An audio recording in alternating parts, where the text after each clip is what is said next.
샴페인 터뜨리고 막 연예인들 와서 막 노래 부르고 또 그러잖아요. 지금 얼마나 신나겠어요. 그 어려운 걸 우리가 해냈습니다. 한 장 쭉 들이키고.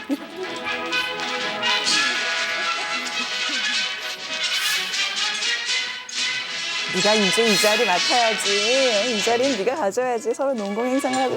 정보부는 지금 장기현 씨가 얘기가 있어요. 차. 그럼 우리 여기는 와, 서로 나눠 먹게 하고 있는 거예요? 뭐 분명히 오른다고. 역시. 일본에는 황영 씨. 황영 씨? 네. 합참의장도 뭐 견에 바뀌었다 뭐 이런 얘기들이 있던데. 합참의장도 아마 바뀔 것 같아요. 이 원로들 싹 바뀌는 그렇죠. 응? 에디터들로. 엘리트들로. 자기들은 난리치다. 우리 박형한테 한 자리 없는가? 그래서 이번에 바로 그냥 장군으로 해가지고 그냥 어디 한 자리 올까 싶은데 좀 사양을 하고 있습니다. 진짜 지금 시청하시는 분들의 혈압이 굉장히 많이 올라갔을 걸 생각하면서 좀 사죄의 말씀드립니다. 일반 시민들이 네. 저 쿠데타 저 반란군들 이렇게 생각하기 시작한 건 언제예요? 그 당시는 그렇게 반란군이라고 얘기할 수가 없었죠. 그렇죠. 그렇게 체계적으로 정리해서 뭔지 이렇게 알 수 있는 그런 저것도 아니었어요. 이 12.12 사태가 났을 때도 뭐 한강 다리가 무슨 저 통제됐다 뭐 이런 정도만 알았지.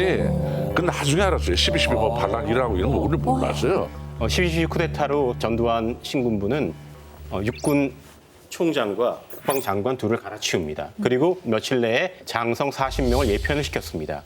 그 빈자리를 하나의 출신들이 꿰어차는 거죠. 그거 아까 생일집 잔치였잖아요. 네네. 지금 생일 케이크 누가 얼만큼 먹을까 그거 하고 있는 것 같아요. 이 자리를 마련해 주신 장관님께 감사드리며 다 함께 건배합시다. 건배.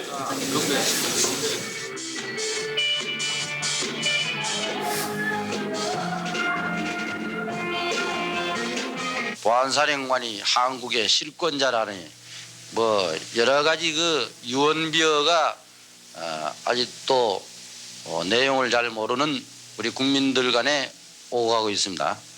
여러분들이 알다시피 많은 불순 세력이 우리 한국에 숨어 있기 때문에 이러한 불순 세력으로 인한 그 유언비어가 계속 이것이 확대되어 나간다든지 하게 되면은 이것은 역시 혼란을 조성하는 하나의 요인이 되기 때문에 유언비어를 방지하는 데 노력해 주시기를 당부합니다.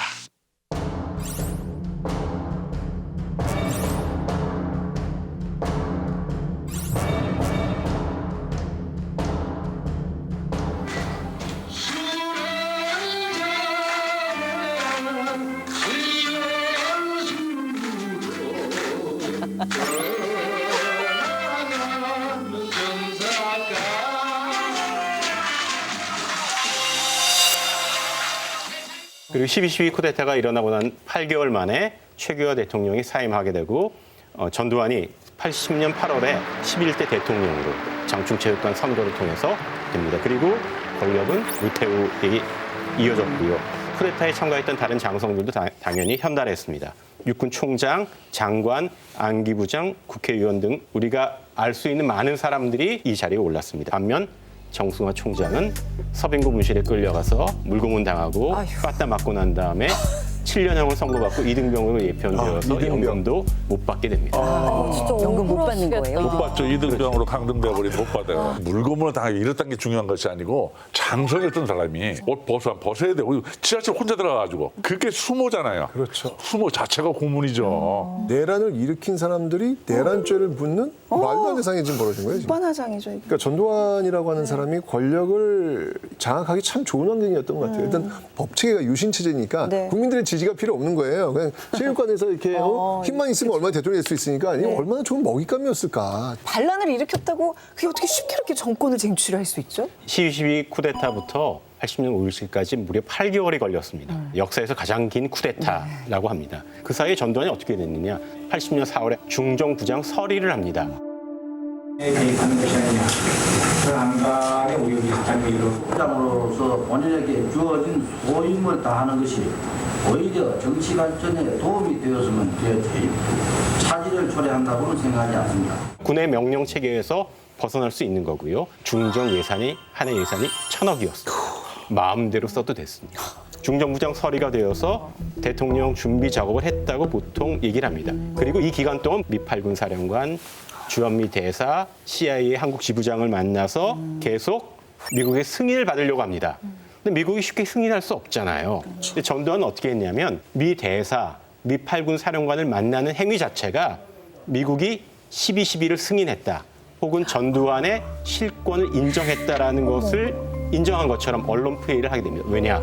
언론이 신군부의 수중에 들어있었기 때문에 그런 일이 가능했습니다. 그래서 유컴이 이렇게 씁니다. 전두환 마치 왕으로 태어난 것처럼 행동했다. 권력을 누리는데 주저함이 없었다. 전두환의 인상은 무자비할 정도로 야심에 차 있었고 용이 주도하며 원기왕성했다. 이런 전두환을 보고서 글라이스틴 주한 미국 대사는 회고록에 여러 차례에 걸쳐서 전두환을 묘사할 때 교활한 이런 표현을 쓰게 됩니다. 왜냐하면 권력을 손에 넣을 때까지 마치 권력에 대한 야심이 없는 것처럼 언어와 행동을 했지만 실제로 보이는 태도는 이미 권좌에 오른 사람처럼 행동했기 때문에 그렇다는 얘기였습니다. 12.12 군사반란은 뭐 전두환과 신군부한테는 정말 찬란한 미래를 열어준 것은 그런 계기가 되었죠. 근데 그 반대로 진짜 군인답게 살아려고 했던 사람들한테는 그건 비극 그 자체로 지금 다가오게 된 거예요. 전두환 사령관이 그 여의도 요정에 발을 묶었던 그 세 사람. 결국 이분들 모두 다 보안사에 끌려가지고 고초를 당했고요. 이듬해 1980년에 강제 개편합니다. 장태환 사령관 회고에 이렇게 썼습니다. 제일 치욕스러운 건 직속 부하들한테 당했다는 거죠. 배신당했다는 거다. 그런데 그렇게 당한 것은 그래도 낫다. 더 화가 나는 건 중간에 왔다 갔다 한 육군본부의 수뇌부들이었다. 장태환 사령관이 퍽 차고 나가면서 하는 소리가 있죠. 정말 이러고도 있을 겁니까? 마문을 빵 털어 하면서 나가는 게 그 씬이 있거든 또. 그러니까 저도 경복궁은 똘똘 뭉쳐있는데 그러니까 자기 주장을 못 내고 오영부영하면서 결론을 못 내리고 그냥 이렇게 눈치만 본 거죠. 그 당시 이쪽에 뭐 있던 장군들이나. 가운데 있는 정병주 사령관은 어떻게 되셨어요?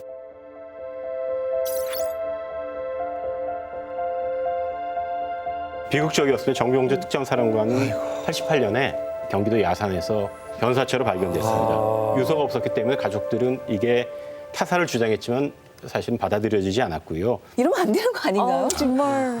너무 속상하다, 저 오늘 얘기는.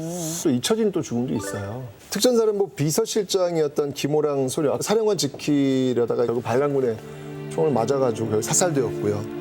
또 반대로 박윤관 일병은요 참춘의 공강경비 책임부대 해병대에 총이 맞고 사망을 합니다. 그러니까 아군끼리 서로 싸우기는 비극적인 모습이 보여지는 거예요. 저 일병은 무슨 점? 상사가 시키면 해야 되는데 해야죠.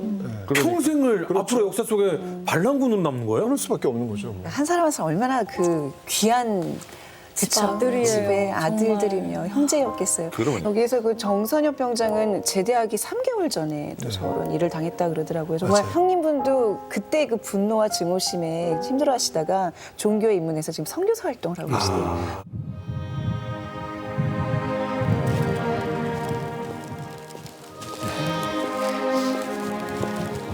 돌아가셨을 때 네. 바로 이 국립현충원에 묻히신 건가요? 아니에요. 그 사건 당시에 네네. 자기들 적이었잖아요. 그렇죠. 그래서 국립묘지 안장 안 된다 하고 그랬어요. 명령 따랐을 뿐인데 그렇게까지 할 거 있느냐. 네. 그래서 안장은 결국은 됐습니다. 처음에는 안 된다고 그랬어요. 네. 아유.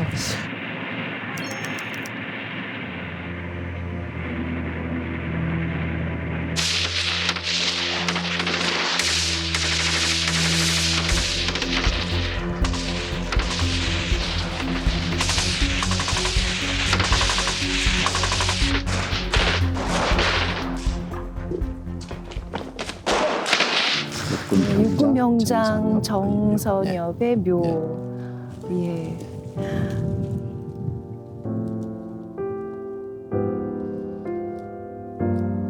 그러니까 12월 13일이죠. 제가 삼각지를 거쳐서 택시 타고 출근하는데 택시 기사가 어젯밤에 대단한 총격전이 거기에서 있었다는 거예요.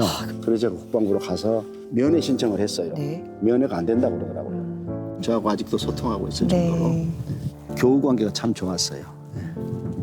1979년 12월 13일 수도 통합병원에서 순직.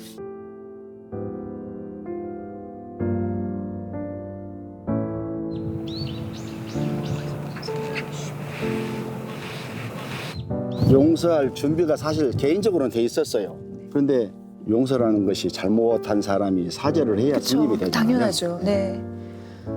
그런데 그렇게 재판에서 판결이 다 났음에도 불구하고 사과 한마디 없이 세상을 떠났잖아요. 참, 네. 정말 진짜 나라를 지킨 주인공의 이름을 좀 네. 여러 차례 새기고 부를 수 있는 시간을 좀 더 가져보도록 하겠습니다. 네, 감사합니다. 네. 아이고. 진짜 그나마 다행인 게 어떻게 보면 전두환은 국립묘지에 묻히지 못했잖아요. 그래도 정선엽 병장은 네. 국립묘지에 묻힐 수 있어서 진짜 군인이란 게 무엇인지 증명할 수 있어서 정말 다행인 것 같아요. 서울 한복판에 경비 초소에 설 정도면 얼마나 잘생기고 그치. 얼마나 크고 그 집안에 얼마나 자랑이었을까. 그러니까.